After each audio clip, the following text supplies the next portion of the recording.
merci de nous accueillir chez vous. La Cour de cassation de Ouagadougou a prononcé la nullité de la décision du juge militaire et ordonné justement la réhabilitation des avocats étrangers de Djibril Bassolé, ancien ministre des Affaires étrangères, inculpé dans le cadre du coup d'État. Vous faites partie justement de ce pool d'avocats-là. Dans quel état d'esprit êtes-vous? Et je dirais aussi dans quel état d'esprit est votre client après justement cet arrêt de la Cour de cassation?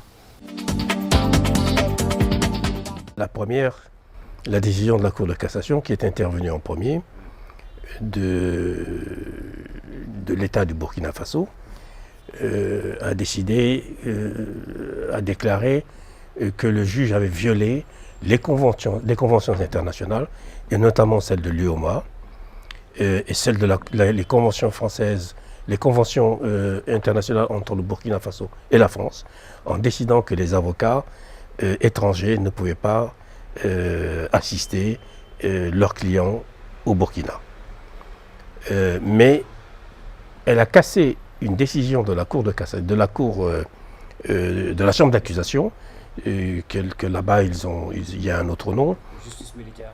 Justice... Non, c'est Chambre de contrôle, okay. Donc, mais qui est l'équivalent à peu près de notre Cour de cassation. Et ils ont décidé, ils ont cassé cette décision et ils ont renvoyé devant la même juridiction autrement composée. En principe, vu les motivations adoptées par la Cour de cassation, il va être difficile à la chambre de contrôle autrement composée de décider que les avocats étrangers ne peuvent pas assister leurs clients. Mais on ne sait jamais. C'est pourquoi nous avions saisi, antérieurement à la décision de la Cour de cassation, nous avions saisi la Cour de justice de la CEDEAO pour que celle-ci dise que l'État du Burkina a violé les conventions internationales, le droit de nos clients à choisir eux-mêmes leurs avocats, et la Cour de justice de la CEDEAO a décidé, vient de rendre un jugement disant que les droits de M. Bassolé et d'autres d'ailleurs ont été violés. Il s'agit en fait de la justice militaire du Burkina Faso qui disait que les avocats étrangers ne sont pas admis justement. Est-ce que ce n'est pas cette exception de justice militaire qui sous-tendait un peu ce refus que vous justement assistez à votre client Djibril Bassolé? Non, on ne sait pas quelles ont été les motivations du juge. Ils ont argué l'article 31 du Code de la justice militaire. Mais d'abord, les juges nous ont laissé consulter le dossier. L'ensemble du dossier. Nous avons eu accès au PV de l'enquête dite préliminaire, mais en fait qui était sur commission rogatoire, donc qui était une commission, un acte d'instruction. Nous avons pu consulter les PV d'interrogatoire de première comparution, et c'est après un incident créé par un avocat français que les juges d'instruction, ils étaient 3 à l'époque, les juges d'instruction ont décidé de nous écarter, nous, l'ensemble des avocats étrangers, nous écarter du dossier. Alors les avocats français, il faut quand même que j'en dise un mot, et ce sont d'excellents confrères pour la plupart, mais il y a un lot d'avocats qui se promènent en Afrique pour se préoccuper des dossiers importants africains. Bon, ils ne savent pas se comporter.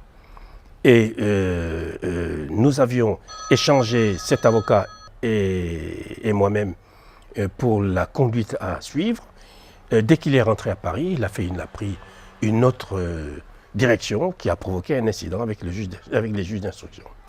Justement, après cet incident clos, dans quel état d'esprit justement êtes-vous en tant qu'avocat de Djibril Bassolé, et Djibril Bassolé qui est toujours à la maison d'arrêt militaire de Moi, je suis serein, vous savez, parce que j'ai toujours pensé qu'au bout du compte, on nous donnerait raison, parce que les textes sont clairs. Donc j'ai toujours été serein. J'ai accueilli les décisions tant de la Cour de cassation du Burkina Faso que de celle de la CEDEAO avec la plus grande sérénité. Ça n'a pas changé mon état d'esprit. Je suppose pour mon client, par contre, les choses sont un peu différentes. Mes clients d'ailleurs, parce que j'en ai plusieurs, je n'ai pas encore eu l'occasion de les voir, mais je suis persuadé qu'ils sont contents. Mais ils étaient également confiants. Ils savaient que cette décision des juges d'instruction militaire On va rappeler un peu les faits qui consistaient justement à porter sur des écoutes téléphoniques entre l'ex-ministre des Affaires étrangères et le président de l'Assemblée nationale de Côte d'Ivoire. C'est des faits gravissimes quand même si cela s'avère vrai. Non, d'abord, vous savez, les faits ne portent pas là-dessus. Ils sont poursuivis pour une prétendue tentative de coup d'État et complicité pour d'autres de cette tentative de coup d'État. Maintenant, pour accréditer la thèse selon laquelle mes clients, les uns et les autres, auraient été complices de cette tentative de coup d'État, ils ont produit des écoutes téléphoniques. Bon, supposées être des conversations entre M. Djibril Bassolé, entre autres d'ailleurs, parce qu'il n'y a pas que celle-ci, mais entre M. Djibril Bassolé et le président de l'Assemblée nationale ivoirienne. Bon. Mais vous savez, jusqu'à présent, nous demandons au juge de nous expliquer d'où ça vient, et il était incapable de l'expliquer. Donc alors, nous avons saisi la CEDEAO aussi sur cette question-là. Et dans le même arrêt, la CEDEAO a dit qu'il n'y a pas lieu en l'état de statuer sur ces écoutes téléphoniques. Il faut, je pense, laisser l'instruction se dérouler. On fasse l'expertise et tout ça. Non, que le juge d'instruction explique d'où viennent ces écoutes téléphoniques. Vous savez, dans un dossier normal, quand une pièce est versée dans un dossier d'instruction, le juge d'instruction doit dire « je l'ai obtenu comme ça, je l'ai sollicité, j'ai demandé telle enquête, j'ai fait comme ceci, j'ai fait cela, etc. » Or, ce sont des écoutes qui ont eu lieu avant le début de l'instruction. Donc, le juge d'instruction n'a pas pu les demander. Et elles ont eu lieu pendant la tentative de coup d'État. Donc, les organismes de l'État n'ont pas pu les réaliser. Qui a fait ces écoutes-là? C'est la première question. Outre que mes clients ne se reconnaissent même pas là-dedans. Voilà, donc... on verra, il faut attendre. C'est une instruction. Une instruction est en cours. Tant qu'une instruction est en cours, bon, on ne peut pas trop s'avancer. Oui, on enquête. Le juge d'instruction enquête. Nous lui demandons comment il enquête. Et jusqu'à présent, il ne répond pas. Donc, nous sommes sereins. On va faire un retour vers le Sénégal, justement en parlant de l'actualité du moment, portant sur la libération de Karim Wade par une grâce présidentielle. Vous avez récemment rendu une déclaration publique qui dit soutient que toutes les démarches seront entreprises pour recouvrer sur le patrimoine de M. Karim Wade et bien entendu, entre autres personnes condamnées, l'intégralité des sommes dues.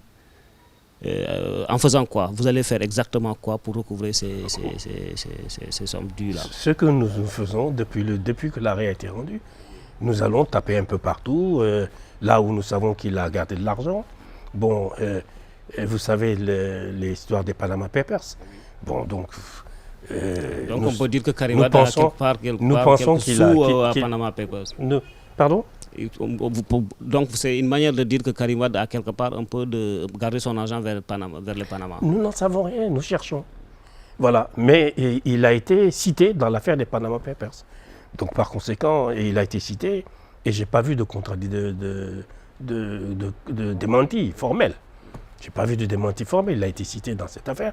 Donc nous supposons qu'il y a de l'argent un peu partout, c'est ce que nous cherchons. Oui. À l'état actuel des choses, on peut dire que Karim Wade, on a recouvré... Est-ce que je peux vous dire quand même que c'est en application du décret de grâce? Oui, bien sûr. Puisque le décret de grâce ne parle pas. C'est pour ça que je n'aime pas trop insister sur ça, parce qu'il est clair que... mais je voulais que ce soit bien clair. Oui, voilà. Oui, c'est la grâce. Vous pouvez continuer votre explication. Non, ça y est, je vous ai dit, c'est la grâce qui concerne exclusivement la peine de prison n'empêche pas l'exécution de la décision dans d'autres domaines. Et notamment, il doit de l'argent. Il faut qu'il paye. S'il ne paye pas, l'une des conséquences prévues par la loi, c'est que on peut exercer la contrainte par corps. Bon, c'est une manière de le faire retourner en prison.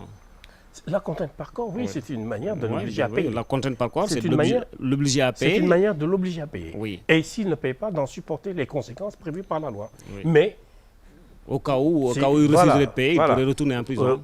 Voilà, au cas où l'État n'arrive pas à rentrer dans ses fonds. Mais ça, c'est une hypothèse. C'est une hypothèse assez illusoire, quoi. Ah, je ne peux pas dire qu'elle est illusoire, pas du tout, au contraire. Mais je veux dire, c'est une Avec hypothèse tout ce qui lointaine. se dit, avec tout ce qui se dit autour de sa libération quand même. Moi, je ne sais pas ce qui s'est dit autour de sa libération. Je sais que c'est une hypothèse, Mm. mais bon, je dis qu'elle est lointaine. Parce que, entre-temps, d'abord, nous devons exécuter sur ce que nous pouvons exécuter. Nous essayons d'exécuter à Paris, nous essayons d'exécuter à Monaco, Oui. et ainsi de suite. Oui. Voilà. À l'état actuel des choses, est-ce qu'on peut dire qu'on a recouvré tant sur les biens de Karim Wade? Ah oui, bien sûr, mais Il y a je n'ai pas le à hauteur montant. Oui. Je n'ai pas le montant Une exact, idée un peu mais- de ces montants. Non, j'ai pas le montant, mais les sommes sont assez importantes quand même. Oui, nous avons pu des recouvrer. cinquantaines de milliards, un peu plus. Franchement, je ne peux pas vous dire. Je n'ai pas fait encore le Oui, bilan. oui. Mais l'agent judiciaire. Et de il l'État reste à lui a fait recouvrer le temps. combien à peu près? Puisque je ne connais pas le montant qui a été. Je ne peux pas vous dire. Vraiment, ce serait. Je ne veux pas avancer un chiffre parce que. D'accord. Voilà, c'est pas une.